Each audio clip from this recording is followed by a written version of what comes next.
The council chamber had never been this silent before a compliance hearing. Before we begin, tell us where you're watching from and subscribe for more HFY stories. Arbiter Velnith's compound eyes swept across the assembled delegates. 47 species represented in the circular amphitheater that had witnessed 10,000 years of galactic governance.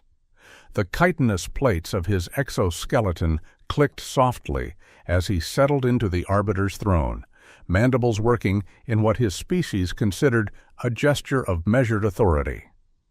Below him, arranged in concentric rings, the representatives of the Galactic Council waited with varying degrees of attention. Some floated in specialized atmosphere pods, others perched on crystalline seats designed for their unique physiologies. All of them shared one assumption: today's proceedings would be routine. We convene to address the integration petition of Species 6.7.4.1, Velnith announced, his translator rendering his clicks and chirps into the 17 most common galactic languages. Catalogued origin, Sol system, self-designation, humanity. A ripple of interest moved through the chamber. Humanity. The newcomers. The primitives who had stumbled into faster-than-light travel a mere 30 cycles ago and had somehow managed to avoid destroying themselves in the process. Velnith had reviewed their file during the morning preparation period. A remarkably unremarkable species. Single-planet civilization until recently. No notable technological innovations, no significant military presence, no resources worth exploiting beyond the standard carbon-based planetary wealth. Perfect candidates for client status. The human delegation was scheduled to arrive 6 standard hours ago. Counselor Thexnor rumbled from the second tier, his massive bulk shifting impatiently. The Krovar were always impatient. Are these primitives incapable of maintaining a simple schedule? Their vessel entered parking orbit precisely on time, interjected Counselor Yira, her crystalline form refracting the chamber's light into dancing patterns. I reviewed the docking logs myself. They simply haven't requested permission to board. Velnith's antennae twitched. Unusual, but not unprecedented. New species often required additional time to acclimate to Council station environments. He activated his communication channel. Human delegation. This is Arbiter Velnith. You are cleared for... Thank you, Arbiter. We're already here. The voice came from the delegation entrance, and Velnith felt his respiratory spiracles constrict in surprise. The human woman who stepped into the chamber moved with an economy of motion that spoke of both confidence and discipline. She was tall by the standards of her species, her dark hair pulled back in a simple stunt, dressed in a midnight blue uniform devoid of ornamentation save for a small silver emblem over her heart. Behind her, 2 more humans followed in identical attire, their eyes scanning the chamber with an intensity that Velnith found disconcerting. I am Dr. Sarah Chen, appointed representative of the United Earth Coalition, the woman said, her voice clear and unenhanced by translation technology. She spoke perfect galactic standard without accent or hesitation. Thank you for receiving us. Velnith felt a flicker of something he couldn't quite identify. Unease? Curiosity? He dismissed it. Dr. Chen, welcome to the Galactic Council. We have reviewed your species integration petition and prepared the standard terms of... We appreciate your preparation, Arbiter. Chen's smile was polite, professional, utterly unreadable. She and her companions took their positions in the petitioner's circle at the chamber's center, standing rather than using the provided seating. We're ready to proceed at your convenience. In the observation gallery high above the main floor, Junior Analyst Kesiva leaned forward, her 6 eyes focused on the biometric scanner array built into her workstation. And she was responsible for monitoring stress responses during council proceedings, a duty that was typically mind-numbingly boring. Petitioning species always arrived terrified, their biochemistry screaming anxiety, their neural patterns fragmenting under the weight of standing before the galaxy's supreme authority. The humans registered as completely calm, not merely controlled, not suppressing fear, actually genuinely calm, their heart rate steady, their neural patterns showing the relaxed alertness of individuals engaged in a routine task. Kesava checked her instruments twice, certain there must be a malfunction. There wasn't. "Let us begin," Velnith declared, activating the holographic display that materialized above the chamber's center. The Galactic Council recognizes your species' recent achievement of faster-than-light capability. However, integration into galactic civilization requires acceptance of established protocols, territorial limitations, and technological restrictions designed to maintain stability across all member worlds. Chen nodded once, her expression attentive, but neutral.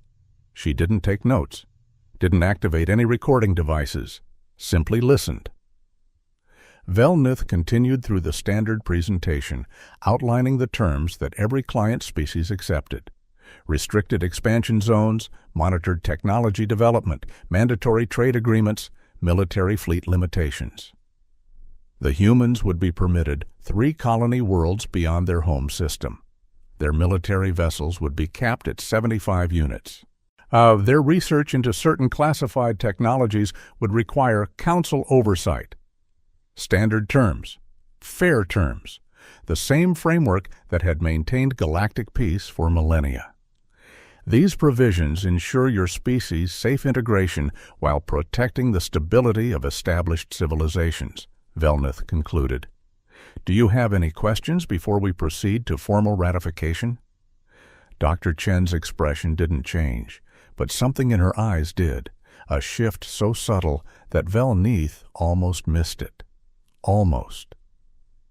"Just one question, Arbiter," she said quietly. "Did you truly believe we wouldn't notice?" The silence that followed wasn't the comfortable silence of routine proceedings. It was the silence of predators suddenly realizing they might have misjudged their prey. Counselor Thexnor's laugh boomed through the chamber. A sound like grinding stone. "Notice? Notice what, human? That you are outmatched by civilizations that mastered the stars while your species was still learning to make fire?" Chen didn't look at the Krovar delegate. Her eyes remained fixed on Velnith, and the Arbiter felt his certainty beginning to fracture like ice under pressure. "The trade restrictions that funnel 92% of resource extraction profits to Council core worlds," Chen said, her tone conversational, almost gentle.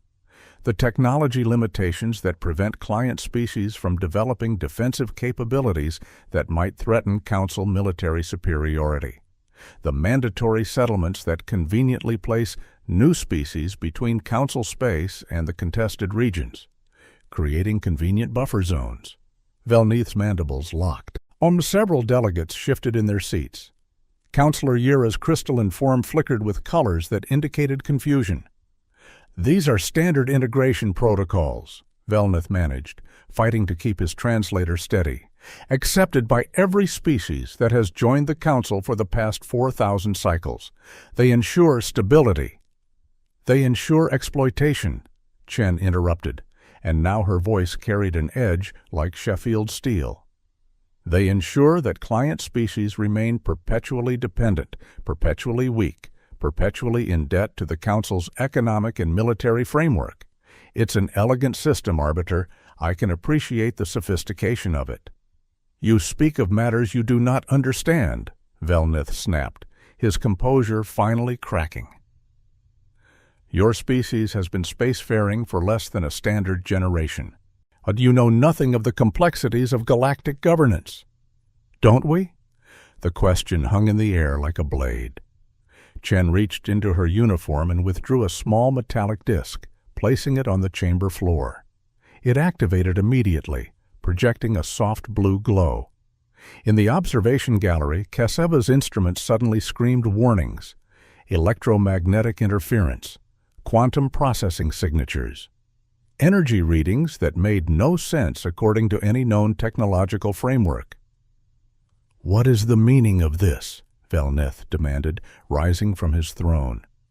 "Unauthorized technology in the Council chamber is strictly 43 years ago, Chen said, and her voice now carried through the chamber with perfect clarity, unamplified but somehow reaching every ear, every auditory organ, every sensory apparatus present. A human deep space probe detected your border monitoring stations. We were still 2 decades away from achieving faster-than-light travel ourselves, but we understood immediately what those stations represented. An advanced civilization, potentially hostile, certainly more powerful than us. She began to walk slowly around the petitioner's circle, her hands clasped behind her back. So we did what humanity has always done when faced with a superior force. We watched, we listened, we learned. Chen gestured to the device at the chamber's center. Do you know how long it took us to crack your communication encryption? 18 months. Your public broadcasts were educational. Your military channels were illuminating. Velnith felt his respiratory system constricting, impossible. So Council encryption protocols are based on a 16,000-bit quantum entanglement cipher that assumes no species without Council-approved quantum processors could achieve the computational power necessary for real-time decryption, Chen finished. You're correct. It should have been impossible. She smiled, and it wasn't a pleasant expression. We built the processors. Counselor Yira's colors shifted to alarmed crimson. The development of independent quantum processing is restricted under Article 7 of the Integration Accords, yes, which we haven't signed. Chen's smile widened fractionally. For 43 years, Arbiter, we have observed this council, every session, every vote, every closed-door negotiation, every treaty, every betrayal. Every species that came before you seeking partnership and left as vassals. The chamber erupted. Delegates rose from their seats, voices overlapping in a dozen languages, the translators struggling to keep pace. Accusations, denials, demands for evidence. Chen waited utterly still until Velnith activated the chamber's silence protocol, a sonic field that dampened all sound except his own. You claim to have conducted espionage against the Galactic Council for over 4 decades, Velnith said, each word carefully measured. That is an act of war, Dr. Chen, even for a primitive species. Surely you understand. Article 42, subsection 18 of the Council Charter, Chen interrupted. Pre-contact observation of Council activities by non-member species does not constitute hostile action provided no interference with Council operations occurs. We didn't write that exception, Arbiter. You did. Approximately 6,000 years ago, when the Council itself was young and wanted to study developing civilizations without those civilizations having legal recourse. She had quoted the Charter perfectly, from memory, citing an article so obscure that Velnith himself had only encountered it twice in his 3 centuries of service. You've done your research, Velnith conceded coldly. That changes nothing. You are here. You have petitioned for integration, and you will accept the terms presented or what? Chen asked quietly. The question was simple. The implications were not. What? In the Tactical Control Center adjacent to the Council chamber, Fleet Commander Zaxtel watched his display with growing alarm. He had commanded the Council Station Defense Fleet for 70 years, and he had never seen readings like this. The human vessel in parking orbit was wrong. Its energy signature kept fluctuating, phasing in and out of his sensor's detection range. Its mass readings made no sense, too low for its apparent size, suggesting either revolutionary materials engineering or some kind of spatial manipulation technology. And now, with the human delegation inside the chamber, the ship was doing something that made his primary heart skip in syncopated rhythm. It was charging weapons. "Alert the Arbiter," Zaxtel commanded. "Scramble defensive formations." "If those primitives think they can threaten—" "Sir." His sensor operator's voice was steady, but her chromatic display showed fear yellow. "The human ship isn't charging weapons. I can see the energy spike myself, operator. That is clearly... Sir, that's not their ship. Zaxtel's visual stalk swiveled to the main display. The operator had overlaid multiple sensor feeds, and the truth assembled itself like a nightmare taking physical form.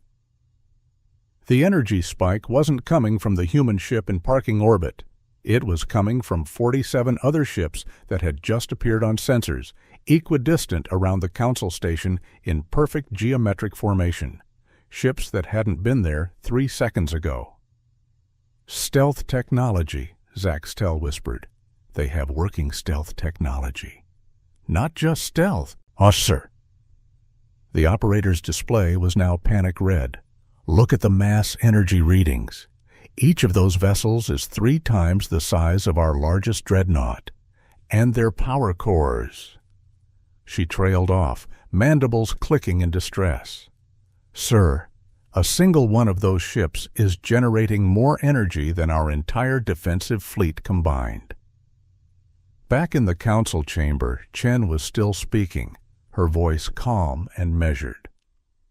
We've observed 732 species petition the Council for integration during our monitoring period. 732 species that arrived hopeful and left conquered in all but name. We watched the Vexali Collective reduced from an interstellar alliance to a mining operation for Council interests. We watched the Korsh Ascendancy's entire cultural heritage classified as Council intellectual property. We watched the... Enough! Velnith's translator screeched with barely contained rage. You dare accuse this Council of... An alarm sounded, not the gentle chime of a routine notification, but the harsh, primal shriek of a military alert that hadn't been activated in 600 years. Fleet Commander Zaxtel's voice crackled over the chamber's emergency channel. Arbiter, we have a situation. Multiple hostiles have appeared in... Not hostiles, Commander, Chen said, and somehow her voice carried over the emergency broadcast. Witnesses. She touched a control on her wrist, and the device at the chamber's center pulsed. The holographic display that had shown Velnith's integration terms dissolved, were replaced by a real-time tactical feed of the space surrounding the Council station. 47 human warships, each one a geometric impossibility of angular stealth plating and barely contained power, floated in perfect formation around the station. They weren't moving. Weren't targeting, just present, undeniable. Those vessels have been there since before we docked, Chen explained, into the shocked silence. You never saw them because we didn't want you to. Humanity has had functional cloaking technology for 11 years, Arbiter. Quantum processors for 16, fusion cascade reactors for 20. We didn't develop these technologies by accepting restrictions. We developed them because we knew what was waiting for us out here. Counselor Thexnor found his voice first, though it had lost its earlier confidence.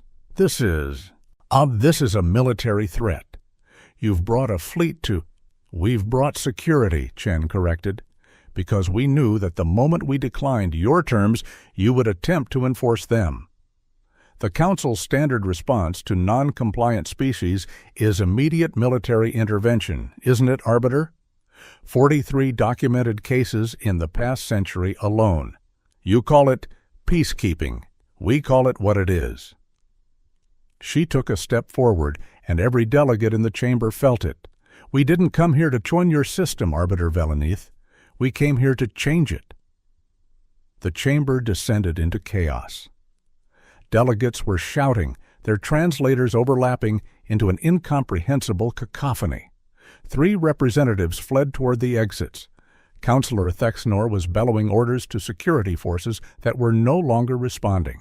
But Counselor Yira's crystalline form had shifted through the entire spectrum to a pale, terrified white.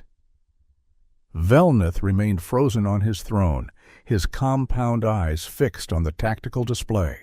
47 human warships, weapons charged but not locked. An implicit threat made explicit through sheer presence. This is an act of war, he managed, his voice barely carrying over the chaos. "You have violated Article 63, Section 9, Chen interrupted, her voice cutting through the noise with surgical precision. Council member worlds and facilities maintain sovereign right to self-defense against credible military threats. Non-member species maintain identical rights within neutral space.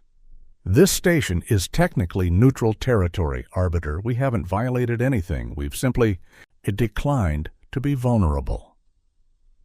She raised her hand, and the holographic display shifted again. The tactical view dissolved, replaced by something that made Velneath's respiratory spiracles seize completely. Files, thousands of them, streaming past in organized columns, each one tagged with dates, locations, and classification codes that Velneath recognized with growing horror. Council intelligence reports, private communications between delegates, financial records showing resource diversions, military deployment orders, suppressed technology patents, records of client species exploitation, everything. 43 years of observation, compiled, organized, and now displayed for every delegate in the chamber to see.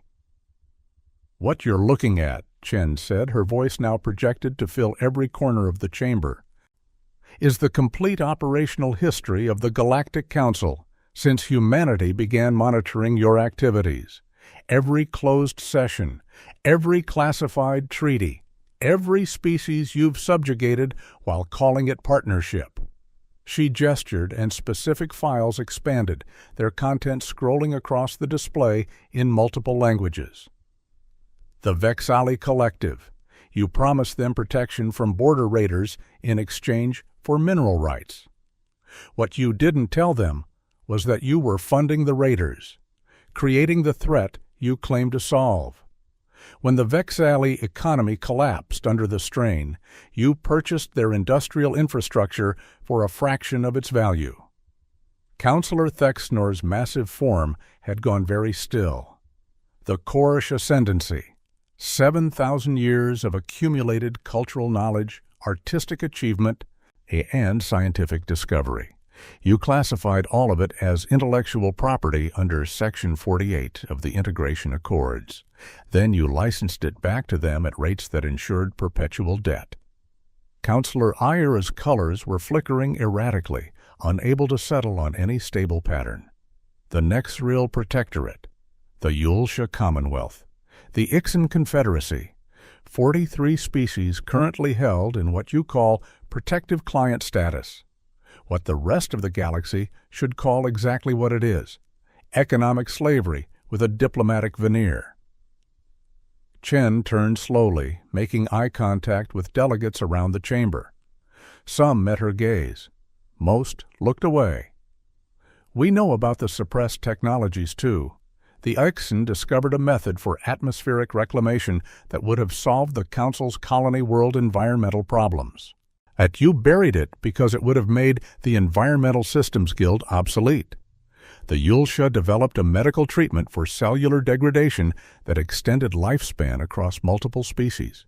You classified it as destabilizing because it threatened the medical consortium's profit margins." She paused, letting the weight of revelation settle over the chamber like fallout. "Shall I continue? I have documentation on 417 other innovations that were suppressed, stolen, or deliberately destroyed to maintain Council economic and military dominance." "How?" Velneath's voice was a broken rasp. "Our communication security, our data isolation protocols, they're sophisticated," Chen agreed, "layered, multi-redundant, all based on a fundamental assumption that no species could crack Council-grade quantum encryption without Council-approved technology." She smiled, and it was the saddest expression Velneath had ever seen on a sentient being's face. "But we're not just any species arbiter, we're humanity. And when we're faced with a locked door, we don't knock. We learn to pick locks. Then we learn to manufacture better locks. Then we learn to manufacture the tools to break those locks. then we teach everyone else how to do it too." "You had no right," Counselor Yira began, but Chen's next words cut through the protest like a blade through tissue. "We had every right, because you were planning to do to us exactly what you've done to 43 other civilizations." She touched her wrist control again, and a new file appeared on the display. Integration Contingency Plan, Species 6.7.4.1. Drafted 6 months after we achieved FTL capability. Would you like me to read the relevant sections, or shall I summarize? Silence. Total, absolute silence. Military containment if initial diplomatic integration fails. Targeted disruption of our industrial infrastructure. Economic sanctions designed to cripple our expansion capability. If necessary, classification of Earth as a protectorate world with mandatory council oversight. Chen's voice had gone flat, emotionless. You were going to do to my species what you've done to 43 others. Turn us into vassals. Claim it was for our own good, for galactic stability, for peace. It is for peace, Velnith said, and was surprised to find he actually believed it. Why, you cannot understand the complexities of maintaining order across thousands of worlds, hundreds of species. The Council's methods have prevented wars, famines, extinction events. At the cost of freedom, Chen interrupted, at the cost of sovereignty, at the cost of every species' right to determine their own future. She took a breath, and when she spoke again, her voice carried a weight that seemed to press down on the entire chamber. We understand those complexities better than you think, Arbiter. We've been watching you struggle with them for 43 years. We've seen your council debate, argue, compromise, and occasionally make genuinely difficult decisions trying to balance impossible competing interests. She paused, and her expression softened fractionally. We've also seen you take the easy path every single time it was offered, control instead of cooperation, domination instead of partnership, exploitation disguised as protection. Chen's hands clenched briefly at her sides. And we decided that if humanity was going to join galactic civilization, we wouldn't do it on our knees. In the Tactical Control Center, Fleet Commander Zaxtel was receiving reports that defied comprehension. His analysts had been studying the human vessels for the past 10 minutes, and every new piece of data was worse than the last. Commander, their shield technology is reading as multiphasic. Our weapons wouldn't penetrate even if they were at minimal power. Their engines are showing a gravitic manipulation signature that suggests they can achieve speeds 3 times our maximum velocity. Their weapons arrays are, sir, I don't even know what these are.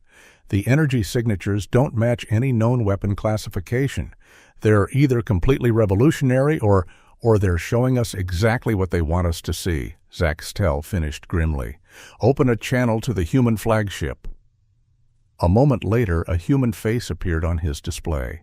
Male, middle-aged by their species standards, with close-cropped gray hair and eyes that had seen combat.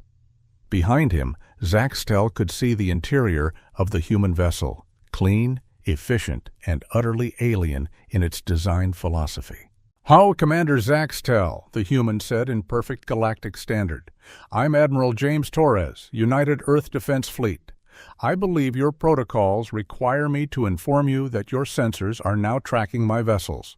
I appreciate you not attempting anything unfortunate." "Your weapons are active," Zaxtel said carefully. "That constitutes a hostile posture under Council military protocols." "Our weapons are charged, not targeted," Torres corrected. "There's a significant tactical distinction. We're not threatening you, Commander. We're simply ensuring that any conversation happening in that chamber remains civil." "Your representative is blackmailing the Galactic Council. My representative is presenting factual information," Torres replied, and his tone suggested he was correcting a student rather than confronting a potential enemy. Whether the Council chooses to interpret facts as threats is entirely up to the Council. Back in the chamber, Chen was still speaking. So here's what's going to happen now, Arbiter. Not because we're threatening you, but because we're offering you something you haven't had in quite a long time, an actual choice. She touched her wrist control, and the display shifted one final time. A new document appeared, dense with text and formatted in the Council's own legislative style. This is the Terran Reform Initiative. It's a comprehensive restructuring of Council governance, economic policy, and integration protocols. It eliminates client species classifications. It establishes democratic representation based on population rather than economic contribution. It creates an independent oversight body for technology assessment. It mandates profit sharing for resource extraction. It prohibits economic coercion of member worlds. Chen looked directly at Velnith. It turns the Galactic Council from an empire into an actual alliance. This is impossible, Velnith whispered. The political capital required, the economic restructuring, the power shifts. You're talking about dismantling 10,000 years of established order. I'm talking about fixing 10,000 years of exploitation, Chen corrected. And yes, it will be difficult, expensive, politically destabilizing in the short term. Some Council core worlds will lose profits. Some political dynasties will lose power. Some species will have to accept that they're not inherently superior to those they've been subjugating. She spread her hands. But here's the thing, Arbiter. We're not asking. We're not negotiating. We're not petitioning. Chen's voice dropped to a near whisper that somehow carried more weight than any shout. We're telling you how galactic civilization is going to work from this point forward. Because humanity isn't going to join your broken system. We're going to repair it, whether you cooperate or not. And if we refuse? Velnith asked, though he already knew the answer. Then we release everything we've gathered to every species in Council space, every suppressed technology, every hidden treaty, every exploitation scheme, every lie. Chen's expression was carved from stone. We give 43 client species the tools to break their chains. We give every member world the information to make informed decisions about their own governance. We introduce democracy to the galaxy, whether you like it or not. She leaned forward slightly. And then, Arbiter, we leave. We seal our borders. We develop in isolation. And we watch your empire tear itself apart from the safety of our own space. It won't take long. You've built this entire structure on information asymmetry and technological suppression. Once that foundation cracks, the whole thing collapses. The tactical display still showed the 47 human warships, silent and waiting. Or, Chen continued, you accept the initiative. You let us help you transform the Council into something worth joining. You trade control for legitimacy. You discover what galactic civilization could actually be if it was built on partnership instead of domination. She straightened, clasping her hands behind her back again. Wash, you have 1 hour to decide. The vote will require a 60% majority of the full Council. We've already contacted the client species representatives and informed them they'll be voting as full members on this resolution. 43 additional votes, Arbiter, from species you never thought would have a voice. Velnith's world was crumbling. 10,000 years of civilization, of carefully maintained order, of hard-won stability, all of it balanced on the edge of a blade. Held by a species that had been spacefaring for barely 3 decades. Why? He asked, and his voice was small.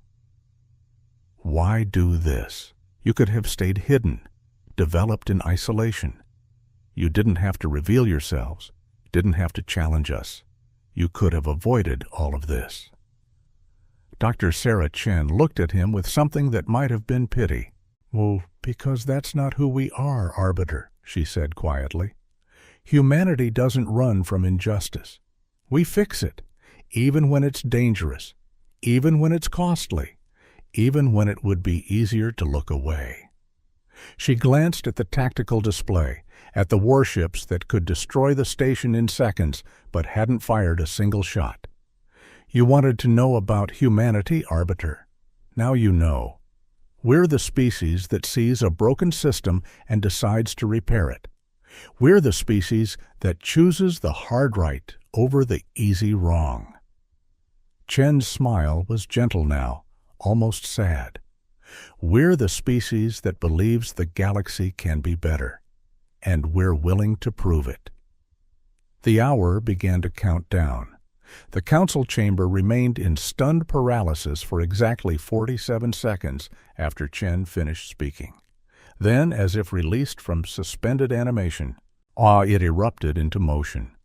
Delegates swarmed toward the communication terminals, their voices overlapping in frantic consultations with their home governments.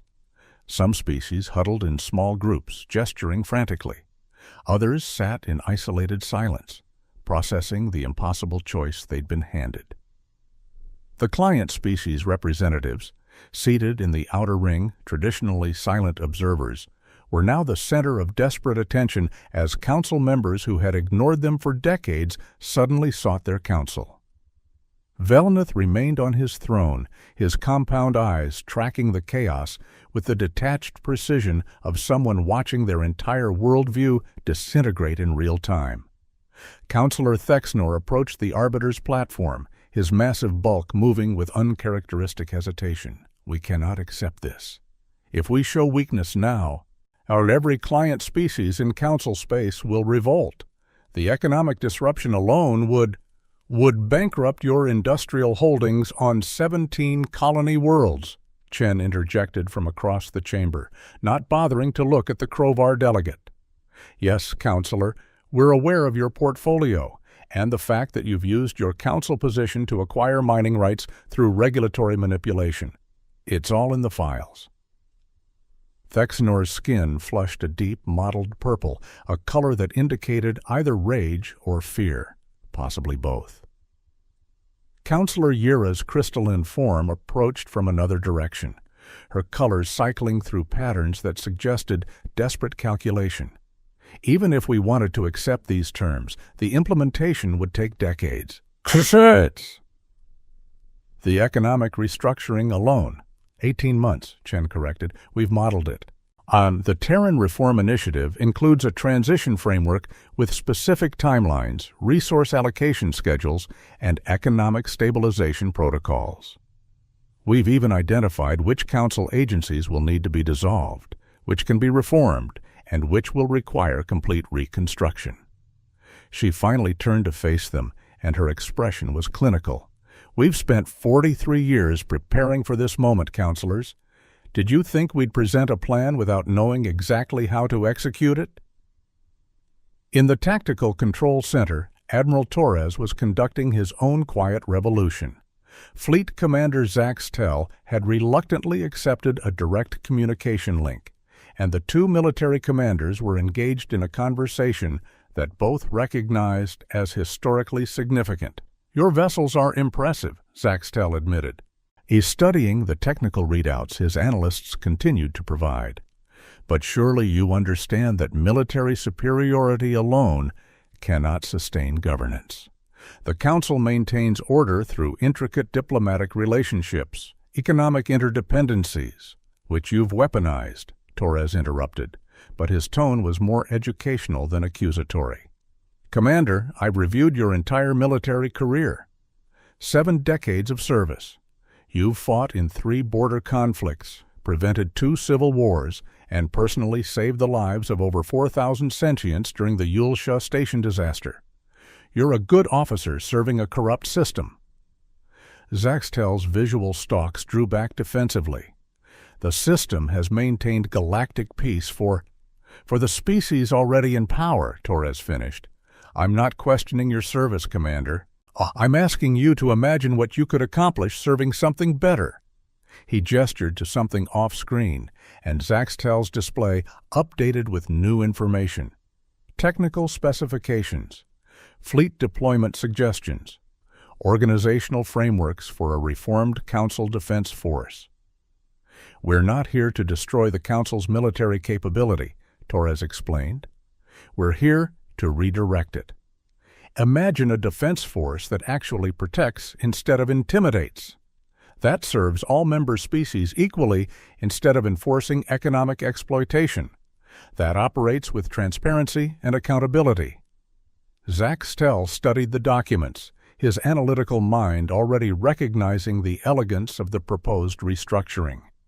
This would require complete reorganization, new command structures, revised protocols. Oh, my entire fleet would need retraining. Yes, Torres agreed simply. It would be hard, but it would be right. And from what I've learned about you, Commander, you've never shied away from hard when it was necessary. In the Council chamber, the 43 client species representatives were experiencing something they'd never felt in these halls: hope. Representative Kes Rai of the Vexali Collective stood on trembling legs, her translator amplifying her voice for the first time in her 7 years of silent observation. Is it true? The vote will include us? Chen turned to face her, and her expression softened. Every species affected by Council governance deserves a voice in that governance, Representative. That's not a privilege we're granting. Or it's a right we're restoring. But the Council Charter specifically excludes client species from, Kesrai began. From voting on matters of internal Council administration, Chen finished. This isn't internal administration. This is fundamental restructuring.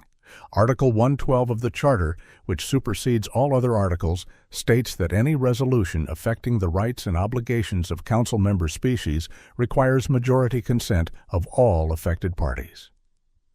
She smiled slightly.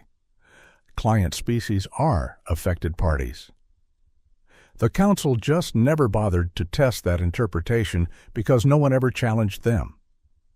Around the chamber, client species representatives were processing this information with visible shock.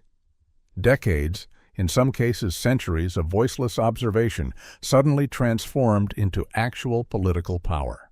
A Representative Tholovex of the Korsh Ascendancy spoke next, his voice carrying the weight of cultural grief. Our heritage, the knowledge you mentioned, if the Council has truly stolen it, can it be recovered? All of it, Chen confirmed. Every piece of art, every scientific discovery, every historical record. The initiative includes full repatriation of all classified cultural materials. Your people will have complete access to their own history again. She paused, then added quietly, We also have backup copies, just in case the Council decides to engage in some strategic data deletion before the vote. Velneth heard this from his throne and felt something inside him crack. Not his composure, that had shattered minutes ago. Something deeper. The fundamental certainty that the system he'd served for 3 centuries was, if not perfect, at least necessary. These humans had prepared for everything, every objection, every delaying tactic, every possible resistance. They hadn't come to negotiate. They'd come to win. Arbiter. The voice came from Senior Councillor Vextham, one of the oldest members of the Council, his species having held their seat for over 4,000 years. He floated toward the Arbiter's platform in his atmosphere pod, his gas form swirling with colors that indicated deep contemplation. I would speak with you privately. Velneth gestured to a side chamber, and the 2 of them retreated from the chaos. Once the door sealed, Vextham's translator carried words that Velneth suspected would haunt him forever. They're right, you know, about all of it. Velneth's antennae drooped. Senior Counselor. I've served on this council for 370 years, Vextham continued, his colors shifting to a melancholy blue. I've watched us transform from an alliance of equals into exactly what these humans describe. I told myself it was necessary, that the galaxy needed order more than it needed justice, that the ends justified the means. He pulsed with a color that Velnith recognized as shame. But I was wrong. We were all wrong. And it took a species of aggressive mammals who've barely learned to leave their own star system to show us what we've become.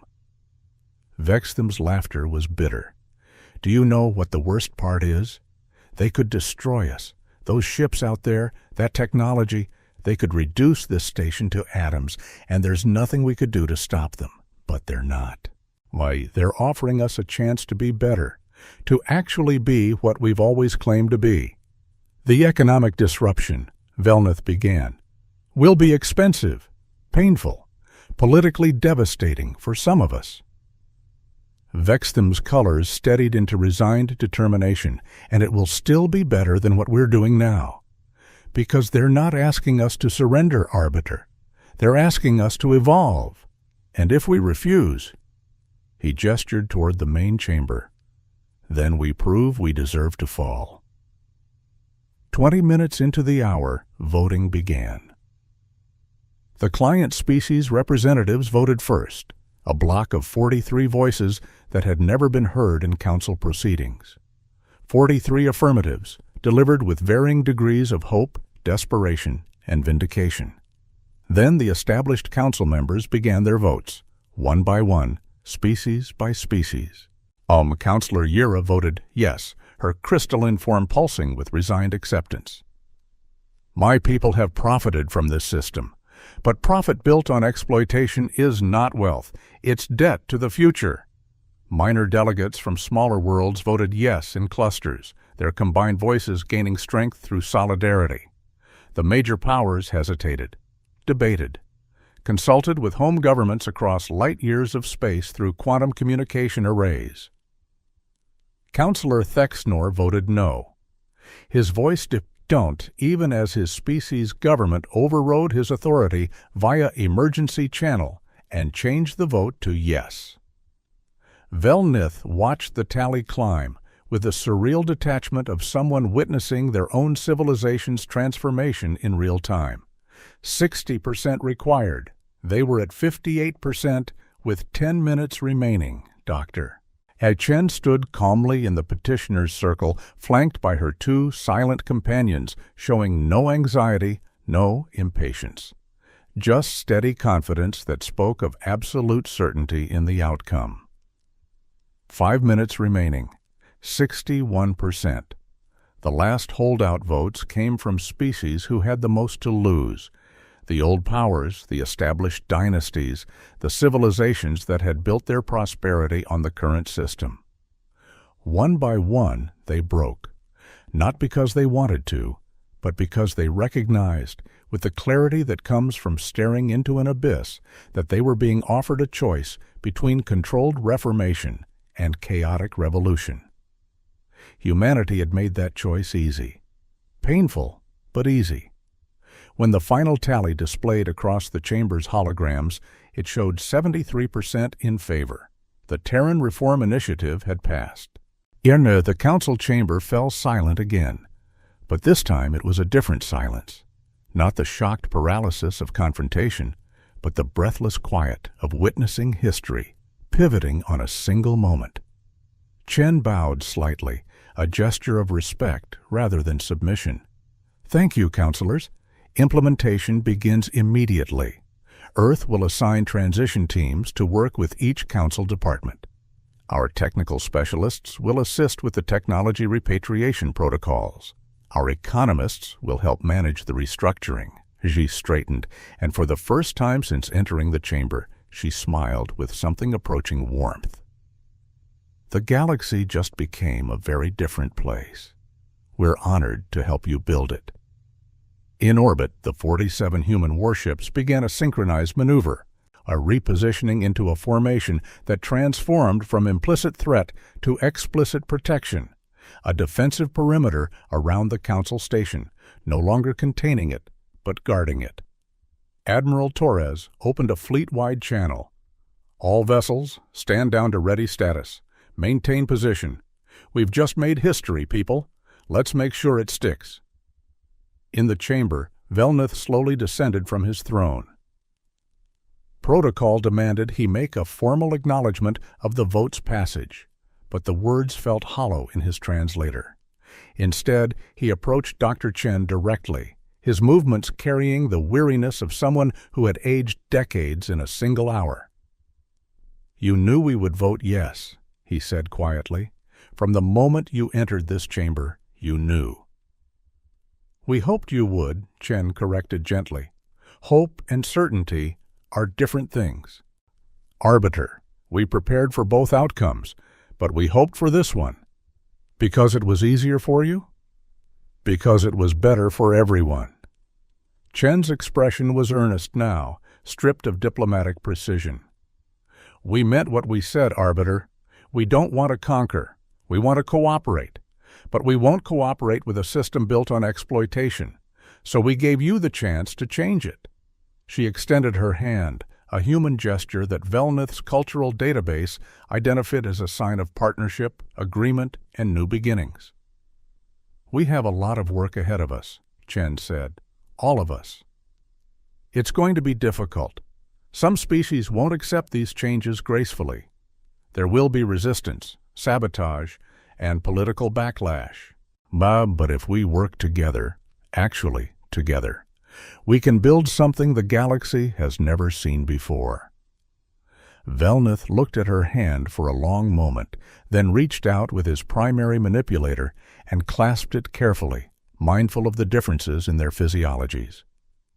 "A functional democracy spanning thousands of worlds and hundreds of species," he said, and was surprised to find a note of wonder in his translator's output. "They said it was impossible. They said faster than light travel was impossible too," Chen replied, "until it wasn't." 3 weeks later, Arbiter Velnith stood alone in the Council archives, surrounded by 10,000 years of carefully curated history. The chamber was silent except for the soft hum of environmental systems and the occasional flicker of holographic displays updating with real-time information from across Council space. He was reading reports, hundreds of them, thousands. The Vexali Collective had dissolved their mining contracts with Council core worlds and renegotiated at actual market rates. Their economy had stabilized within 72 hours.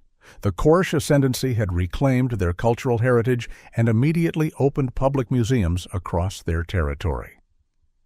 Applications for visitation had crashed their communication networks from sheer volume. The Nexral Protectorate had elected their first independent planetary government in 4 centuries. The voting had taken 6 days, and the celebrations were still ongoing.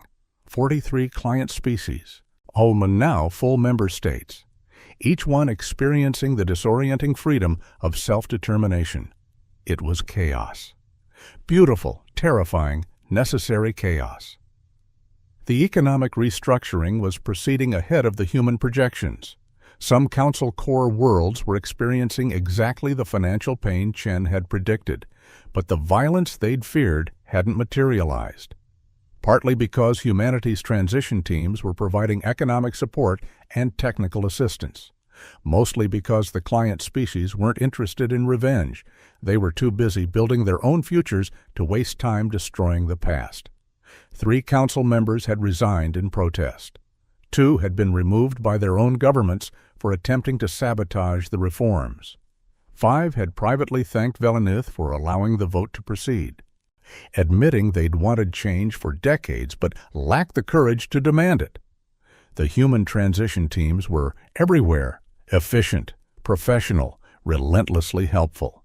They worked 18-hour days, answered every question with patience, and treated even the most hostile council representatives with unfailing courtesy. It was infuriating how competent they were, how genuinely committed to making this work. Velnith pulled up another report, this one from Fleet Commander Zaxtel. The Council Defense Force restructuring was progressing faster than anticipated. 17 human military advisors had embedded with Council Fleet Command, and Zaxtel's initial skepticism had transformed into something approaching enthusiasm. Maumee, his latest communication, had used the phrase actual strategic doctrine 3 times and mentioned that his officers were finally receiving training that treated them as defenders rather than enforcers. The door to the archives whispered open. Velnith didn't need to turn around to know who it was. Dr. Chen's footsteps had a distinctive rhythm, purposeful but unhurried. "Arbiter," she greeted, moving to stand beside him. "I was told I might find you here." "I'm reviewing the transformation of everything I've spent 3 centuries building," Velnith replied, not looking away from the reports. "Where else would I be?" Chen was silent for a moment, studying the holographic displays with him. "Do you regret it? The vote?" It was a fair question, an important one. Velnith finally turned to face her. "I regret that it took an outside species to force us to confront what we'd become. I regret the decades of exploitation that preceded this moment.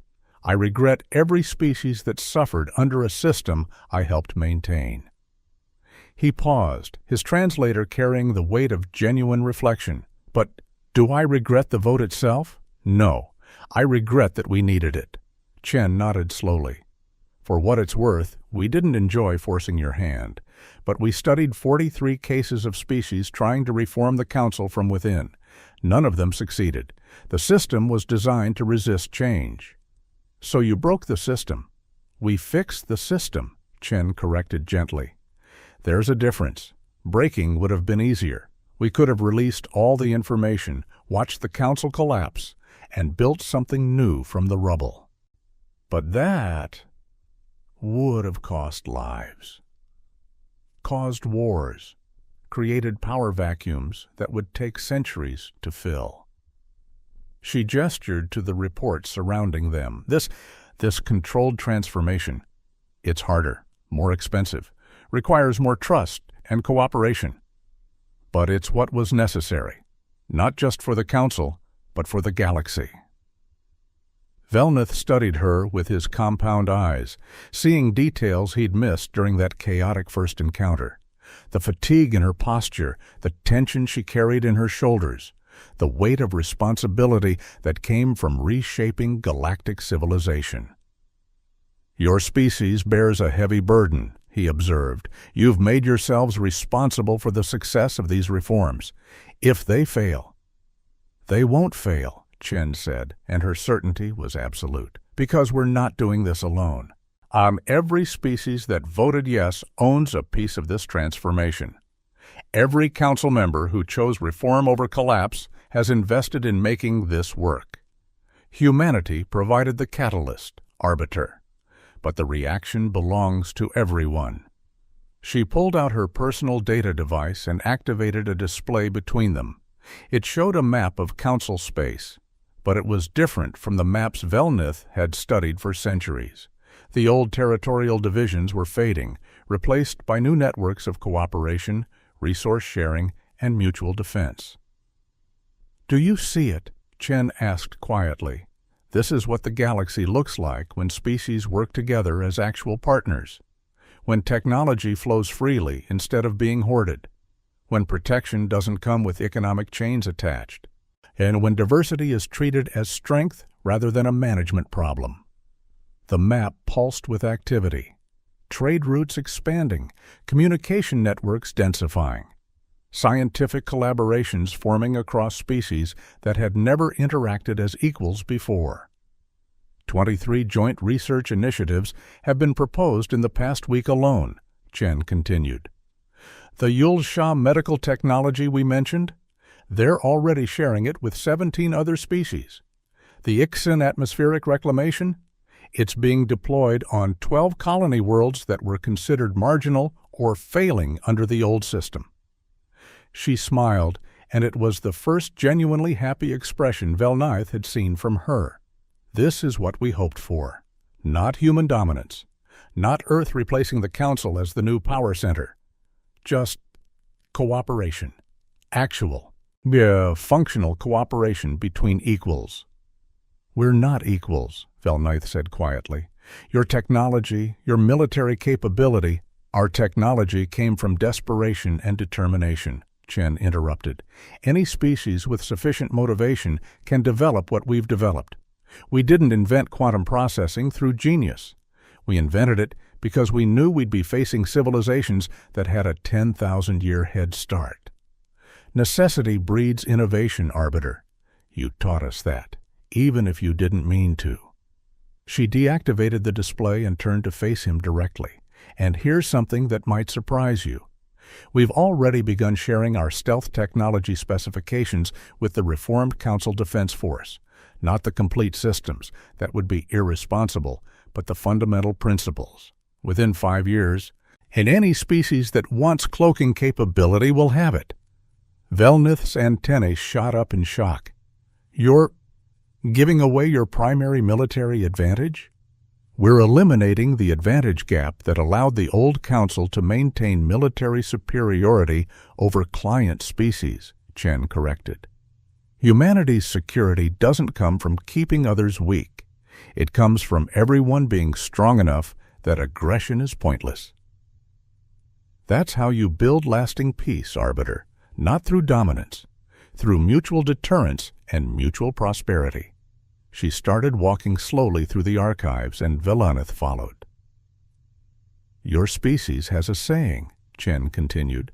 Roughly translated, it means, the strong carry the weak until the weak becomes strong. It's a beautiful philosophy. Yan, you just forgot to actually let the weak become strong. And humanity will? Humanity will ensure everyone has the opportunity, Chen said. What they do with it is up to them. We're not building an empire, Arbiter. We're building a community. There's a difference. They reached the central viewing platform, where a massive holographic display showed the current council session. Representatives from across the galaxy were debating the first post-reform legislative agenda. The client species, former client species, Velnith corrected himself, were participating fully, their voices equal to any other. It was messy. Democratic processes always were, but it was also alive in a way the old council chamber never had been. There's something I need to ask you, Velanith said, watching the debate unfold. Your fleet, the 47 ships that surrounded this station, are they still here? Yes, Chen confirmed, and they'll remain here for the next 18 months, as per the transition agreement. After that, they'll rotate out, replaced by a smaller permanent diplomatic garrison. And if the reforms fail, if species reject the new order? Chen was quiet for a long moment before answering. Then we'll have learned something important about the galaxy, and we'll adapt accordingly. She turned to look at him, and her expression was serious. But they won't fail, Arbiter. Do you know why? Why? Because for the first time in 10,000 years, the species in this council actually have a reason to make it work. They're not bound by fear or economic coercion. They're here because they chose to be, because they see the value in cooperation. Oh, because they recognize that together we can accomplish what none of us could achieve alone. She gestured to the holographic debate. That's not fragile, Arbiter. That's the strongest foundation any civilization can have: consent, partnership, shared purpose. Velnith watched the session for several more minutes in silence. Finally, he spoke. Your people will be remembered for this. In 1,000 years, when historians analyze this period, humanity will be the species that changed everything. Maybe, Chen acknowledged, or maybe we'll just be the species that arrived at the right moment with the right capabilities to help the galaxy fix what was already broken. History will decide. She checked her chronometer. I have a meeting with the Economic Restructuring Committee in 20 minutes. They're surprisingly competent once you remove the conflict of interest problems. She started toward the exit, then paused and looked back.